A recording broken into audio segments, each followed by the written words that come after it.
Hi viewers, welcome to our channel. ప్రస్తుతం మనతో పాటు సీనియర్ జర్నలిస్ట్ దాము బాలా సార్ వారితో మాట్లాడాం. నమస్కారం సార్. నమస్తే. సార్, బెంగళూరు రేవ్ పార్టీ కేసులో నటి హేమకు రెండోసారి కూడా నోటీసులు ఇవ్వడం జరిగింది సార్. మరి ఈసారి ఎప్పుడు విచారణకు హాజరు కావాలి, ఏం జరిగే ఛాన్స్ ఉందంటారు సార్?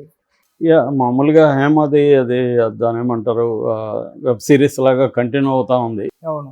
సో యాక్చువల్గా ఆమెకు 27th హాజరు కమ్మని నోటీసులు ఇచ్చారు. సో మామూలుగా మనం ఒకసారి రీక్యాప్ చేసుకుంటే, సో ఈ బెంగళూరు రేవ్ పార్టీలో మొత్తం దాదాపు 150 మంది పాల్గొన్నారనేది వార్త. అక్కడ ఆ ఫామ్ హౌస్లో గోపాల్ రెడ్డి అనే కంకార్డ్ అనే ఒక కంపెనీ, ఆ కంపెనీ ఓనర్ గోపాల్ రెడ్డి, ఆయన ఫామ్ హౌస్ ఎలక్ట్రానిక్ సిటీ దగ్గర బెంగళూరులో. అందులో దాదాపు 150 మంది వరకు పాల్గొన్నారనేది పోలీసులు చెప్తున్నారు. బట్ వాళ్ళకి 103 మంది మాత్రం దొరికారు. సో ఆ 103 మందికి టెస్ట్, వాళ్ళ బ్లడ్ అండ్ హెయిర్ శాంపిల్స్ తీసుకున్నారు. చేస్తే అందులో 86 మంది డ్రగ్స్ తీసుకున్నారు. సో మిగతా వాళ్ళు తీసుకోకపోవడమే నిజంగా ఆశ్చర్యం. యాక్చువల్గా అక్కడికి పోయింది ఖచ్చితంగా డ్రగ్స్ తీసుకోవడానికే కదా. సరే, వాళ్ళు ఎందుకు తీసుకోలేదని పక్కన పెడితే మొత్తానికి 86 మంది అయితే తీసుకున్నట్టు వచ్చింది. అందులో హేమ కూడా ఉంది. హేమ ఫస్ట్లో అక్కడ బుకాయించింది. అక్కడేమో కృష్ణవేణి పేరు ఇచ్చింది. ఎందుకంటే అసలు పేరు కృష్ణవేణి ఆమెది. మేబీ ఐడి కార్డులంతా కృష్ణవేణి ఉందేమో తెలీదు. మొత్తానికి కృష్ణవేణి పేరు అక్కడ చెప్పింది. దాని తర్వాత వాళ్ళు ఫోటో రిలీజ్ చేయడం, ఆ ఫోటో ఉండడం వల్ల వాళ్ళకి హేమ అనే విషయం సిసిబి సెంట్రల్ సిటీ క్రైమ్ బ్రాంచ్కి తెలిసిందన్నమాట. సో అలాగే వాళ్ళు రిలీజ్ చేశారు. కానీ ఈ అమ్మాయి ఏమో ఫస్ట్ లేదు, నేను ఇక్కడ హైదరాబాద్లో ఫామ్ హౌస్లో చిల్ అవుతున్నా అని పెట్టడం, అదంతా ఇదైంది. దాని తర్వాత వాళ్ళు ఫోటో రిలీజ్ చేశారు. అట్లాగే ఆ ఫామ్ హౌస్ ఫోటో కూడా రిలీజ్ చేశారు. 2 మ్యాచ్ అయినాయి. దాని తర్వాత కూడా ఆమె బుకాయించడానికే ట్రై చేసింది. నన్ను కావాలని ఇరికిస్తున్నారని మాట్లాడింది. దాంతో నోటీసులు ఆమెకి ఇచ్చారు. ఇప్పుడు మామూలుగా దీంట్లో 6 మందిని అరెస్ట్ చేశారు. అంటే ఈ పార్టీ ఎవరిది, వాసు, లంకపల్లి వాసు అని విజయవాడ అతను. సో అతని బర్త్డే సందర్భంగా దీన్ని ఏర్పాటు చేశారు. అతను బయోగ్రఫీ కూడా మనం చెప్పుకున్నాం. వాళ్ళ అమ్మ చిన్నప్పుడు, వాళ్ళ నాన్న లేరు, వాళ్ళ అమ్మ దోశలు ఇడ్లీలు అమ్ముకుంటూ వీళ్ళని పెంచింది. ఇతనికి 2 అన్నలు అక్కలు ఉన్నారు. సో ఇతను క్రికెటర్ అవ్వాలనుకున్నాడు. క్రికెటర్ అవ్వలేక క్రికెట్లో బుకీగా మారిపోయాడు, బెట్టింగ్లో బుకీగా మారిపోయాడు.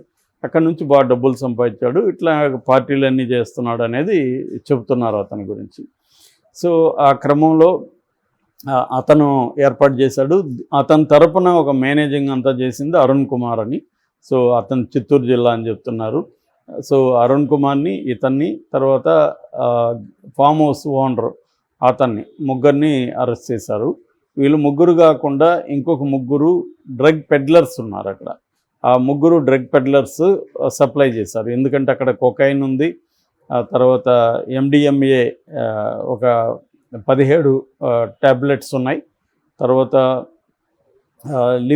లిక్విఫైడ్ గాంజా ఉంది, హైడ్రో గాంజా అంటారు దాన్ని, హైడ్రో గాంజా ఉంది.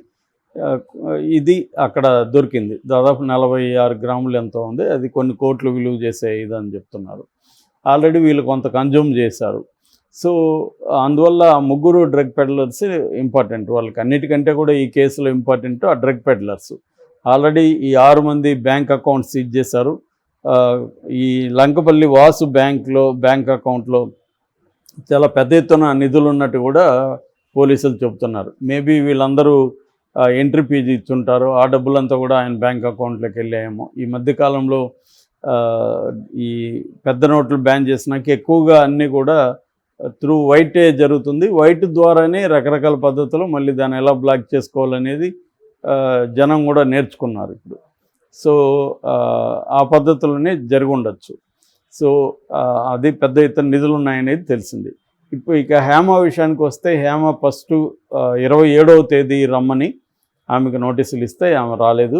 రాకుండా నాకు వైరల్ ఫీవర్ అని చెప్పింది. చెప్పినా ఆమె సైలెంట్గానే ఉండాలి కదా. వైరల్ ఫీవర్ ఉన్నప్పుడు డాక్టర్ సర్టిఫికేటో ఏదో ఒకటి పంపించాలి. అది మరి పంపించిందో లేదో తెలియదు. అయితే ఈ లోపల ఇంకొక లైవ్ వీడియో చేసింది. ఆ వీడియో చేసి మళ్ళీ దాన్ని ఆమె ఇన్స్టాలో పోస్ట్ చేసింది. ఆ లైవ్ వీడియోలో ఏముంది, ఎవరికో బోధిస్తుంది, మనం ఎప్పుడు అబద్ధాలు చెప్పకూడదు, నిజాలు చెప్పాలి. అబద్ధాలు చెప్తే, ఒక అబద్ధం చెప్తే మళ్ళీ దాన్ని కప్పుపుచ్చుకోవడానికి 100 అబద్ధాలు చెప్పాలి. కాబట్టి మనం తప్పు చేయకపోతే మనం ఎవరికి భయపడాల్సిన అవసరం లేదు. ఇటువంటి నీతులన్నీ చెప్తుంది అనమాట దాంట్లో.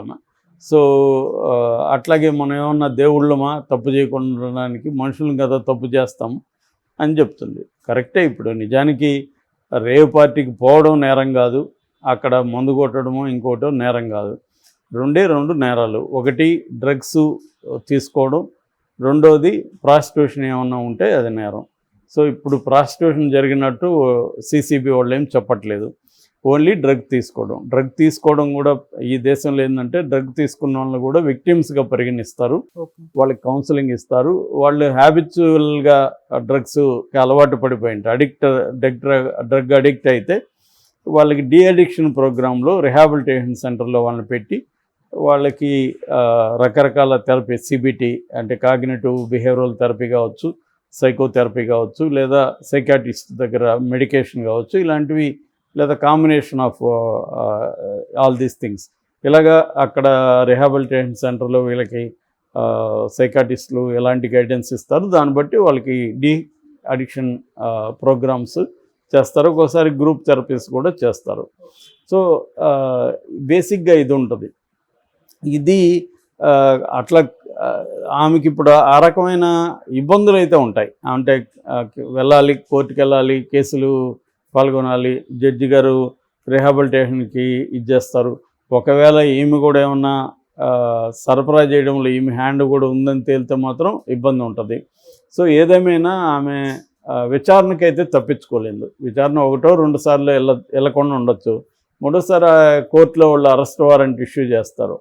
సో అప్పుడైనా వెళ్ళాల్సిందే. ఇప్పుడు మనం జయప్రద కేసులో చూసాం, ఉత్తరప్రదేశ్లో జయప్రద ఒక ఎలక్షన్ క్యాంపెయిన్లో ఏదో ఇబ్బంది అయ్యి ఆమె మీద కేసు పెట్టారు, ప్రజాప్రాతినిధ్యం చట్టం. 6 సార్లు పోలేదు, దాదాపు 4 సార్లు 5 సార్లు వారెంట్ కూడా ఇష్యూ చేశారు. చివరికి అరెస్ట్ చేయమని జడ్జి చెప్పారు. అప్పుడు ఇంక చచ్చినట్టుగా వెళ్ళి ఆమె ఏదో మేనేజ్ చేసుకొని అడ్వకేట్స్ ద్వారా ఏదో కుయ్యమరాన్ని సారీ చెప్పి మొత్తానికి బయటపడింది. సో అలాగే ఇదేనా వీళ్ళంతా ఏంటంటే వీలైనంత వరకు ట్రై చేస్తుంటారు. రెండోది ఏంటంటే హేమ పొలిటికల్ ఇన్ఫ్లుయెన్స్ కూడా ఉపయోగించడానికి ట్రై చేస్తున్నట్టుగా కన్నడ న్యూస్ ఛానల్స్లో వార్త వచ్చింది. అంటే అది ఆంధ్రప్రదేశ్కి సంబంధించిన కొంతమంది పొలిటీషియన్లు అక్కడ పొలిటీషియన్ల ద్వారా సిసిబికి చెబుతున్నారు, హేమని మీరు వదిలేసేయండి అనేది ప్రెజర్ చేస్తున్నారు అనే వార్తలు వచ్చినాయి. ఇది ప్రెజర్ చేస్తున్నట్టు బయట వార్తలు లేకపోతే పర్లేదు, కానీ వన్స్ మీడియాలో వార్తలు వస్తే పోలీసులు కూడా ఈ వార్తలు వస్తున్నాయి కాబట్టి వీళ్ళ మీద కూడా నజర్ ఉంటుంది కాబట్టి వాళ్ళు వదిలేయలేరు ఈజీగా. కొద్దిగా టైం తీసుకుందాం, 1-2 సార్లు రమ్మనండి, కొంత మాట్లాడి మెల్లగా చేద్దాం అనుకుంటారు. ఒకేసారి ఆమెను నువ్వు రావద్దులే అని చెప్పలేరు కదా. 86 మందికి నోటీసులు వెళ్ళాయి, వాళ్ళకి 10 మందికో ఎంతమందికో ఒక్కొక్క రోజు డేట్లు పెట్టారు. ఆ డేట్లో వీళ్ళు వెళ్ళాలి. వెళ్ళినప్పుడు వాళ్ళకి సైకాట్రిస్టో వాళ్ళని ప్రొవైడ్ చేసి కౌన్సిలింగ్ ఉంటుంది. ఈ ప్రాసెస్, లీగల్ ప్రాసెస్ అంతా వీళ్ళు చేయాల్సిందే.